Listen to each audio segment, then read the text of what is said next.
Hello বন্ধুরা, তোমরা কেমন আছো? অন্নপূর্ণা কিচেনে তোমাদের সকলকে স্বাগত। এই দেখো, আজকে নিয়েছি আমি ট্যাংরা মাছ। এখানে 600 গ্রাম ট্যাংরা মাছ আছে। আমি এই যে ট্যাংরা মাছের ঝাল করে দেখাবো। এতে আমি দিব এই যে কপিচ আলু, তারপরে দিব পেঁয়াজ বাটা, রসুন বাটা, আদা বাটা, টমেটো বাটা, কাঁচা লঙ্কা বাটা দিয়ে ম্যারিনেট করে দেবো। লাস্টে আমি ধনে পাতা দিয়ে নামাবো। এই দেখো, আর আমি এতে কিছু শুকনো মশলা মানে ভাজা মশলা অ্যাপ্লাই করব। সেটা হচ্ছে, প্রথমে কিছুটা ধনে দিয়ে দিচ্ছি। ধনেটা একটু গরম হলে, একটু ভাজা হলে তখন আমি জিরাটা দিয়ে দেব। কেননা জিরাটা ভাজতে অল্প টাইম লাগে, ওই কারণে আগে ধনেটা দিয়েছি।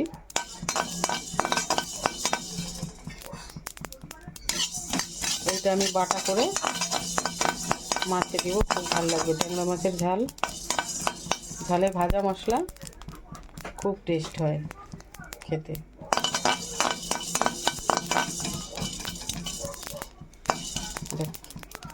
জিরেটা তাড়াতাড়ি হয়ে যাবে, ওই কারণে আগে ধনেটা দিয়ে দিয়েছি।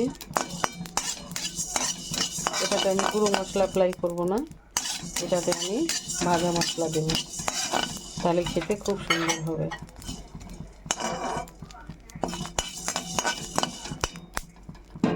অনেকটা ভাজা হয়ে গেছে। এখন আমি দিয়ে দিব কিছু চিরা তেজপাতা আর চিরা শুকনো লঙ্কা।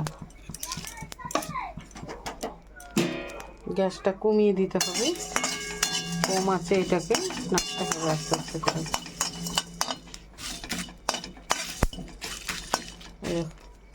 এগুলো প্রায় হয়ে এসছে, লাল লাল হয়ে গেছে। পোড়া পোড়া করে ভাজা করা যাবে না, লাল লাল করতে হবে। এখন আমি দিয়ে দেবো গোটা জিরে। এগুলোকে আমি নেড়ে নামিয়ে নেব। হ্যালো বন্ধুরা, আমি এই যে আদা, তারপরে রসুন, কাঁচা লঙ্কা কম করে দিব যেহেতু শুকনো লঙ্কা ভাজা দিব, পেঁয়াজ, এগুলো আমি একসঙ্গে সব কিছু একটা পেস্ট বানিয়ে নেব। এর সাথে আমি টমেটোটাও দিয়ে দেবো, পেস্ট হয়ে যাবে, একবারে বাটাটা হয়ে যাবে শর্টকাটে।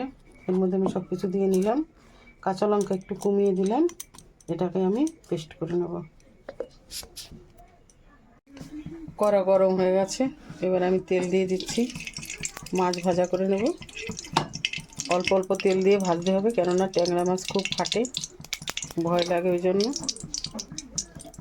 অল্প তেলে মাছ ফাটলেও তেল ছিটবে না, আর বেশি তেলে ফুটে ফুটে ফুটে ফুটে গায়ে চলে আসবে।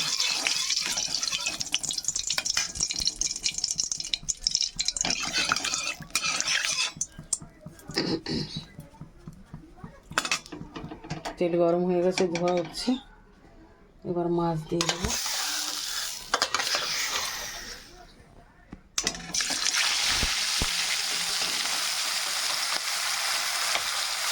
থাকতে পারে, এই জন্য আমি একদম কম আছে মাছটা ভাজা করছি।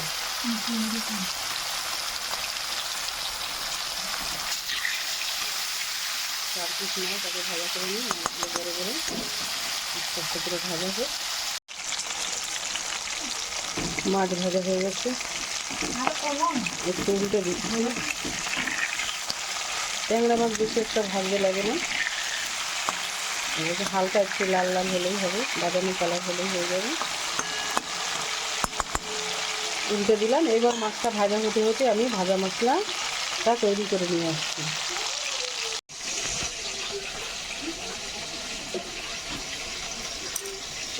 কাঁচা মশলাটা আমার বাটা হয়ে গেছে, এবার আমি ভাজা মশলাটা বাটা করে নেব। ভাজা মশলাটা বাটা করে নেব। হালকা জল দিতে হবে, একটু জল দিয়ে বাটা করে নেব। মাছটা ভাজা হতে হতে বাটা করে নিয়ে হালকা একটু জল দিয়ে দেবো, নাহলে মিষ্টিতে বাটা হবে না, একদম হালকা, নাহলে ছিটকাবে।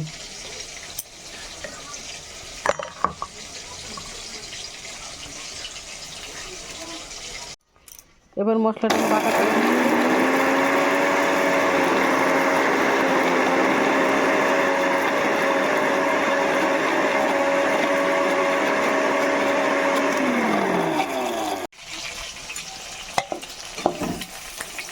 মাছগুলো ভাজা হয়ে গেছে, এবার তুলে নেব।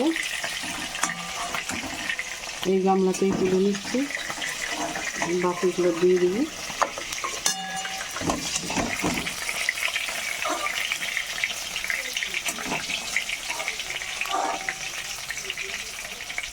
বাকি মাছগুলো ছেড়ে দেবো, হাত দিয়েই ছেড়ে দেবো, হাতে ছেড়ে দেবো। এই তিনটেই থাকে, তো পরে ভালো করে নেবো। দেখা একটা বাড়ি দিয়েছি, হাঁটতে পারে, ঘুরে যাও। ট্যাংরা মাছ ফাটবে, বোমবাস্টার মতো ফাটবে। সরে সরে সরো। মাছ ভাজা তেলের মধ্যে আলুগুলো ভাজা করে নিচ্ছি। আলু হচ্ছে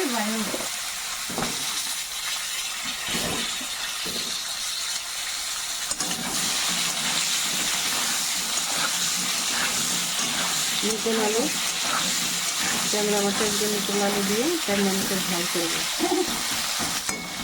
আর ভাজা মশলা দিয়ে ভাজা হতে থাকুক। একটু ঢাকা দিয়ে দিই, তাহলে একটু নেড়ে দিই আলুগুলো। একটু নুন দিয়ে দিই, আলুর মধ্যে যাবে নুনটা, আর একটু হলুদ দিয়ে দেবো যাতে আলুটা একটু কালার হয়। সামান্য হলুদ দিয়ে দিলে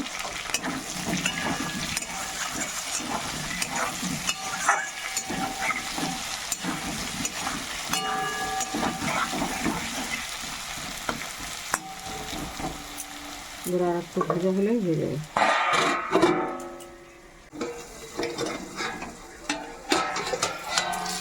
এবার তুলে নিলাম, ভাজা হয়ে গেছে আলুগুলো, আর ভাজতে লাগবে না, কালারটা বেশ ভালো হয়েছে। মাছের পাশেই আমি তুলে নেব।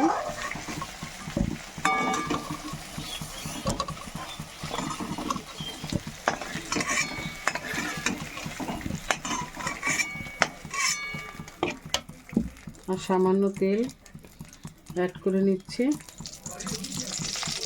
আমি কিছু ফোড়ন দেব না, কেননা আমার সবই ভাজা মশলা আছে, সেহেতু আগে আমি কাঁচা মশলাটা এখানে আমি এই তেলের মধ্যে কষিয়ে নেব।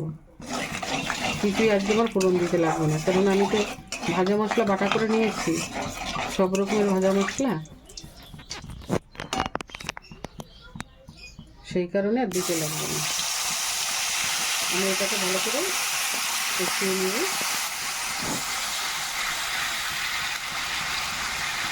এটা ভালো রকমের ভাজা হলেই পরে ওই মশলাটা দিয়ে দেবো।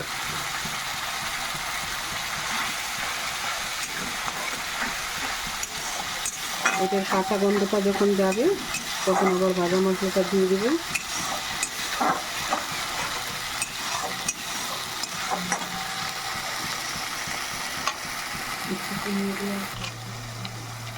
হলুদ গুঁড়োটা দিয়ে দিচ্ছি,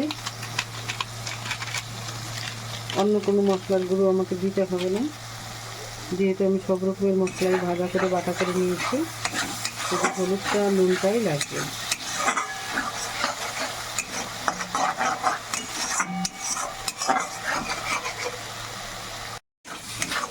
মশলাটা কষানো হয়ে গেছে, তেল ছেড়ে দিয়েছি মশলা থেকে।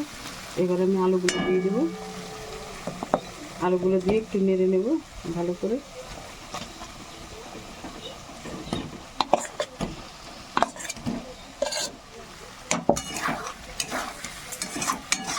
আলুটা দিয়ে একটু কষিয়ে নেব।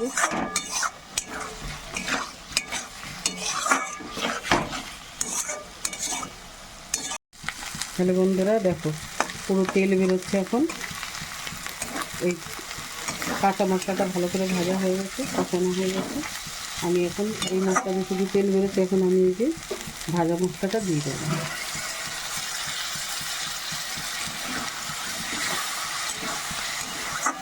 দারুণ তেল, এটা দিয়ে বেশি একটা জাল দিতে হবে না, যেহেতু এটা ভাজা মশলা। ঝোল দিয়ে পরে মাছটা দিয়ে দেবো, একটুখানি জাল হোক তেলের সঙ্গে মিশলে তারপরে।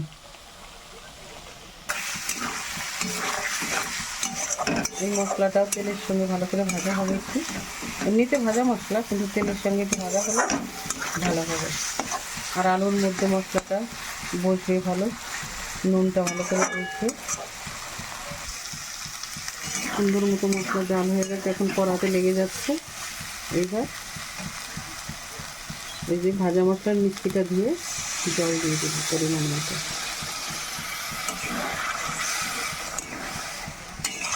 বেশি জল লাগবে না। এবার মাছের ঝোলটা ফুটে উঠলে মাছগুলো দিয়ে দেবো, ভাজা মাছগুলো। এই ঝোলটা ফুটেছে, ব্যাস ঝোল ফুটে গেছে। এখন আস্তে আস্তে করে মাছগুলো দিয়ে দেবো।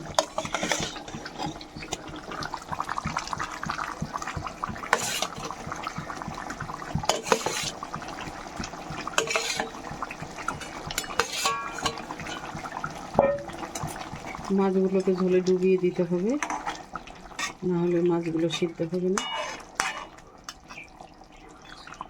সেহেতু মাছগুলো ডুবিয়ে দিচ্ছি জলে।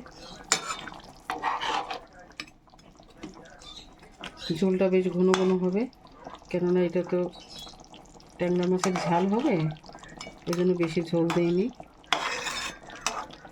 ঝোলের মধ্যে ডুবিয়ে দিই মাছগুলো, তাহলে সিদ্ধ হয়ে যাবে। এবার আমি ঢাকা দিয়ে দেবো, মাছগুলো হতে থাক। দেখি কেমন হলো। রান্না হয়ে গেছে ট্যাংরা মাছের ঝাল। একটু নাড়ি, এবার উপর দিয়ে ধনে পাতা দিয়ে দেবো। তোমরাও বাড়িতে এরকম করে ট্যাংরা মাছের ঝাল রান্না করে খাবে, খুব সুন্দর লাগে। ভাজা মশলাটার কি সুন্দর সেন্ট বেরিয়েছে, এই দেখো কত সুন্দর। এই ভিডিওটি ভালো লাগলে তোমরা লাইক কমেন্ট করবে, বন্ধু বান্ধবের কাছে শেয়ার করবে। তোমরা আমার পাশে ছিলে, পাশে থাকো। তোমরা না থাকলে আমি চলতে পারবো না। এটাই হয়ে গেছে। এবার আমি নাড়িয়ে নিচ্ছি।